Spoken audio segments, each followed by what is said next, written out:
सभी भक्तजनों को मेरा नमस्कार। आपका हमारे चैनल भक्त और भगवान में स्वागत है। संपूर्ण शनिवार व्रत कथा और पूजन विधि। शनिवार व्रत विधि। शनिवार का दिन मुख्य रूप से शनि देव को समर्पित होता है। शनि ही इस दिन के अधिष्ठाता देव हैं। हिंदू धर्म में इन्हें न्याय का देवता कहा गया है, क्योंकि शनि देव ही व्यक्ति को उनके कर्मों के अनुसार कर्मफल देते हैं। इनकी महादशा से बचने के लिए व्यक्ति को शनिवार का व्रत रखना चाहिए तथा विधि पूर्वक शनि देव की पूजा करनी चाहिए। कर्मफलदाता यदि आपकी पूजा से खुश हैं तो आपके जीवन के सभी दुख खत्म हो जाएंगे।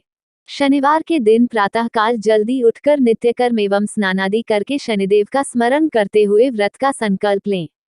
उसके बाद घर के मंदिर या पूजा स्थल पर बैठकर शनि देव की प्रतिमा स्थापित करें। प्रतिमा यदि लोहे की बनी है तो अति उत्तम होगा। अब शनि देवता की मूर्ति को पंचामृत से स्नान कराएं तथा इस मूर्ति को चावलों से बनाए 24 दल के कमल पर स्थापित करें। अब शनि देव को काला तिल, फूल, धूप, काला वस्त्र आदि अर्पित करें तथा तेल के दीपक जलाकर उनका पूजन करें। शनि देव व्रत की कथा का श्रवण करें और दिन भर उनका स्मरण करते रहें। इसके बाद गरीब और जरूरतमंद ब्राह्मण को भोजन कराएं एवं दक्षिणा दें। शनिवार का व्रत रखने वाले को व्रत में सिर्फ एक बार भोजन करना चाहिए। इस दिन चींटियों को आटा खिलाएं। यह शुभ फलदायक होता है। शनिवार पूजा व्रत सामग्री। शनि देव को काली वस्तुएं बेहद पसंद हैं, इसलिए इन्हें काली चीजें अर्पित करना चाहिए। इनकी पूजा करने के लिए निम्नलिखित चीजों की जरूरत होती है: लोहे की शनिदेव की प्रतिमा, काला तिल, काली वस्तु, काले तिल का तेल, काली सरसों का तेल, काला उड़द। शनिवार व्रत पूजा के लाभ। शनिदेव की उपासना से कठिन परिश्रम, अनुशासन, निर्णय लेने की क्षमता में वृद्धि होती है। शनिदेव की उपासना से रोग मुक्त जीवन तथा आयु में वृद्धि होती है। शनिवार के दिन व्रत एवं पूजा करने से शनि ग्रह का दोष समाप्त हो जाता है तथा आने वाले प्रकोप से भी बचा जा सकता है। शनिवार के दिन व्रत रखकर एवं पूजा करने से साढ़े साती और ढैया के प्रभाव से मुक्ति मिलती है। बिगड़ा काम पूरा होता है। शनिवार पूजा से नौकरी और व्यापार में सफलता मिलती है।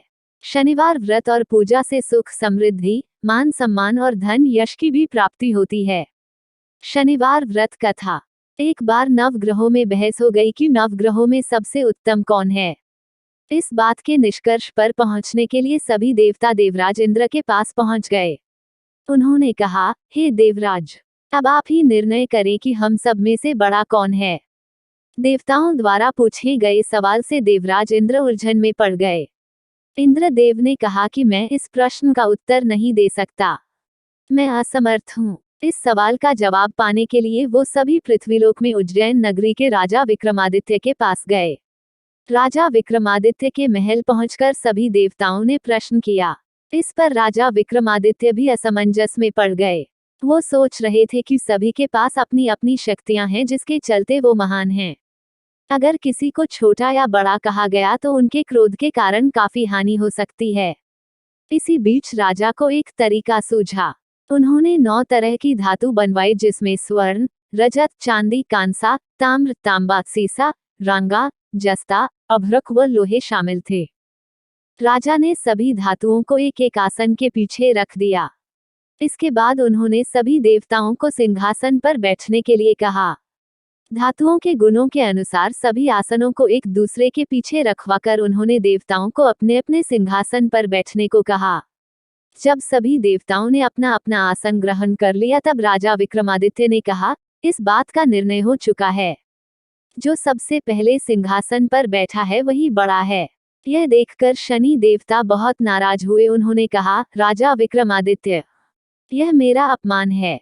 तुमने मुझे सबसे पीछे बैठाया है। मैं तुम्हारा विनाश कर दूंगा। तुम मेरी शक्तियों को नहीं जानते हो। शनि ने कहा, एक राशि पर सूर्य 1 महीने, चंद्रमा 2.25 दिन, मंगल 1.5 महीने, बुध और शुक्र 1 महीने, बृहस्पति 13 महीने रहते हैं। लेकिन मैं किसी भी राशि पर 7.5 वर्ष रहता हूँ। मैंने अपने प्रकोप से बड़े बड़े देवताओं को पीड़ित किया है। मेरे ही प्रकोप के कारण श्री राम को वन में जाकर रहना पड़ा था, क्योंकि उन पर 7.5 थी। रावण की मृत्यु भी इसी कारण हुई। अब तू भी मेरे प्रकोप से नहीं बच पाएगा। शनिदेव ने बेहद क्रोध में वहां से विदा ली।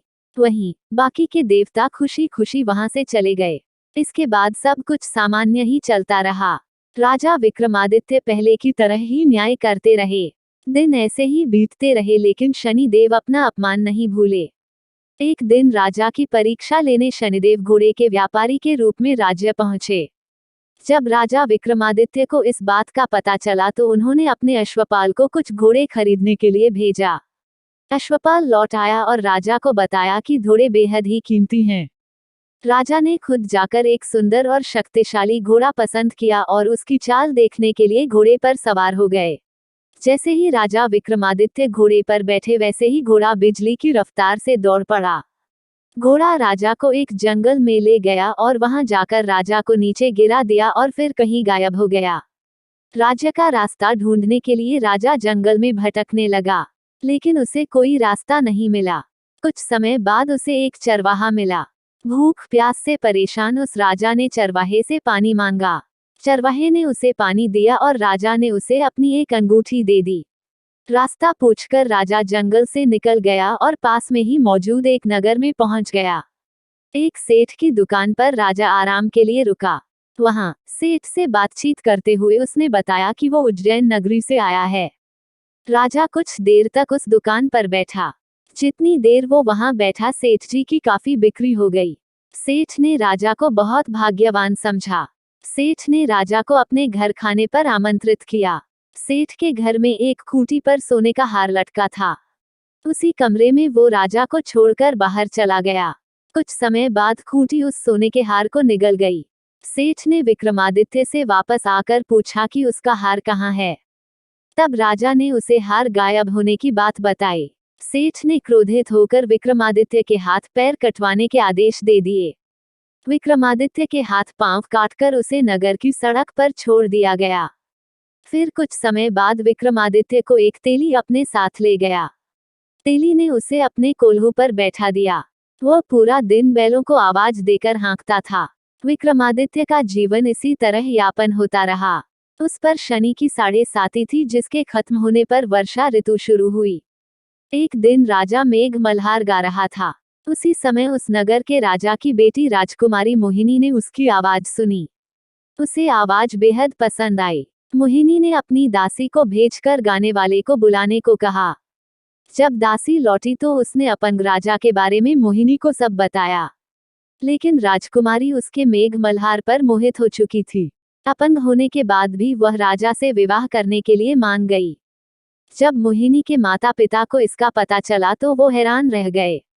रानी ने अपनी बेटी को समझाते हुए कहा कि तेरे भाग्य में किसी राजा की रानी का सुख है। तू इस अपंग से क्यों विवाह करना चाहती है? लेकिन समझाने के बावजूद भी राजकुमारी अड़ी रही।